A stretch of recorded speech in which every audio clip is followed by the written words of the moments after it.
Well, hello folks, I'm back again. Today I've got this Black & Decker pool pump, which I've already actually started working on. Started the video late, but here's what's going on. So I've got my pool here, and what's been happening is ever since Barrel hit a few weeks ago, my pool pump, which is a variable speed Black & Decker pool pump, has not been keeping its schedule. It just stays stuck on the schedule screen and won't move. Even if you set up the time, even if you set up the speed for the 4 different levels and you give it the duration, it still won't run the schedule. So what's happening is the pump is either running or it's just sitting idle, depending on, how I set it. So I contacted them, and they basically went ahead and sent me this whole controller under warranty. And so this video is to talk about replacing it. So because of the orientation of my wiring, which is all the way back here on this side, and I can't really get to it once it's installed, I've gone ahead and taken off the inlet as well as the outlet from the pump, and I'm going to move it off of the pad that I have set up underneath there for vibration, and I'm going to go ahead and disconnect the 2 110 legs and then get this whole item removed. So let's proceed. I've got this thing tilted on its side. All the water's draining out of it, as you can see. I'm going to go ahead and loosen up these 4 screws right here. This is the electrical that comes in, and we'll go ahead and take those wires off, and I'll be back. Okay, so I just got through testing it. There is no voltage there, so we're in good shape. One thing that I did realize, though, as I'm pulling this pump out, is this is my bonding clip right here. However, my bonding clip was disconnected, so I don't know if somebody was over here in this area working and didn't put it back, or maybe it got knocked out.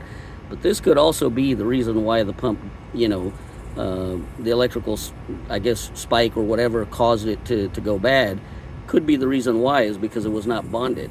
I do have a bonding cord here, but copper line, but it's not connected to it. So that's just something interesting that I saw as I pulled it out. So I've got the cover taken off. Now remember, this is 240 volts. It's 2 110 legs.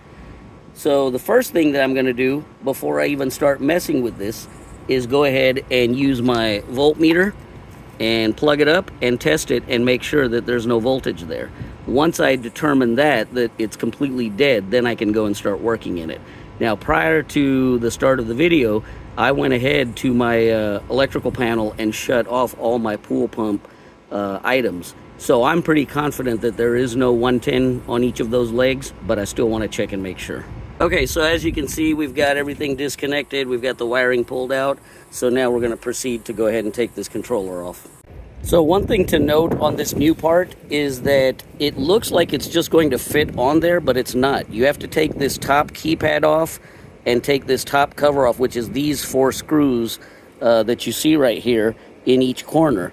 Because what ends up happening is as you lay it down, and let me get this thing flipped around, as this part comes in and attaches onto the motor right there, there's some screws. There's 2 screws here. There you can see 1 screw sticking out here and 1 screw here that are underneath the motherboard that have to be put in. So this is how it looks. It basically sits on top of this and attaches to that connector, which obviously is the electrical for the motor. So we'll go ahead and get the new part and start to put it back and reverse the disassembly. Okay, so here's the unit all pulled out. Here we go. Here's the new part. It's just pulled out of the box.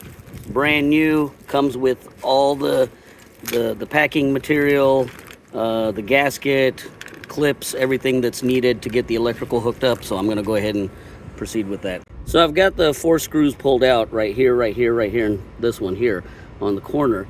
And what I'm going to do is I'm going to now flip this up. So let me flip this up. So as you can see, it comes out. And then in order not to damage it, take the ribbon cable off, because that is very flimsy and I don't want it to get damaged. So I'm going to go ahead and pull that ribbon cable off.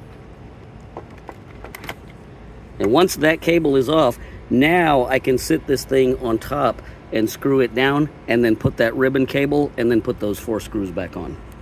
I also took this opportunity to go ahead and take the conduit strain relief as well as the lock nut off of the old unit, because that went with the old unit. So I removed it from the old unit, put it in here, made sure the gasket on this side is okay, brought all the wires in, and now I'm going to go ahead and make my two 110 leg connections as well as the ground connection. Okay, so we got all the electrical done, got the strain relief put on, wiring looks like it's complete, and now we're going to go ahead and set this thing on top. Okay, so we've got the controller board put on. I got the screw in here, one screw in here, one screw in here, so 3 total. Got the wiring done. Now all we got to do is take the keypad, plug the cable in, put the 4 screws on, and we should be good to go. And then I'll go ahead and start mounting the pump back, and I'll be back. Went ahead and fixed the bonding wire as well, added it back into the bonding line, so hopefully this doesn't happen again. Okay folks, looks like everything is working. As you can see, my pump is doing its thing. There's a lot of air built up because obviously I had everything taken apart, and so now just gonna wait for all this air to get resolved. It's being pushed out as we speak. Pump is running fine. I've gone ahead and set the time on it, and I've gone ahead and set up a default schedule, so I'm gonna try to use that and see how it works. But that's all for today, guys. Hope this video helped.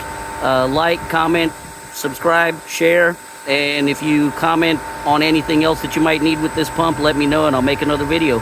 Thank you.